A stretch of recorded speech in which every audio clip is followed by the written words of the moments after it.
commencé dans un petit local à la campagne qui faisait 20 mètres carrés, avec Nicolas, mon frère. Les années passant, nous avons investi sur tout un tas de machines qui étaient complémentaires du soufflage de verre et du néon, à savoir les découpes numériques, les robots, les mécas numériques, tout ce qui était le câblage sur de la LED. Je souhaite vivement qu'on fasse un petit peu le tour de l'équipe pour mettre les jeunes en valeur là, qui sont sur le devant de la scène, qui font que la Société des Généons fonctionne depuis toutes ces années. C'est qu'on a vraiment un esprit d'équipe.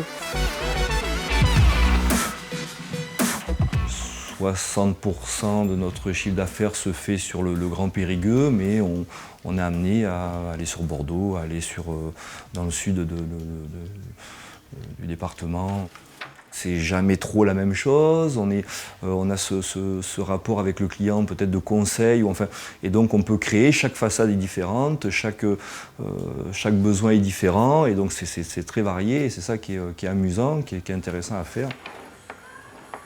La LED nous permet d'avoir des procédés à moindre coût.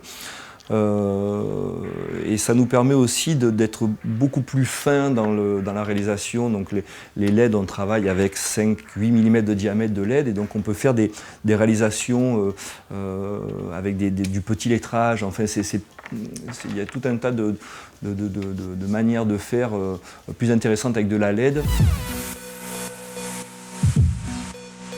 On n'a pas trouvé encore la machine qui allait remplacer le souffleur de verre, et donc on a ce décalage entre l'évolution des machines, et puis nous on reste à l'ancienne et on souffle le verre, il y a vraiment ce côté-là.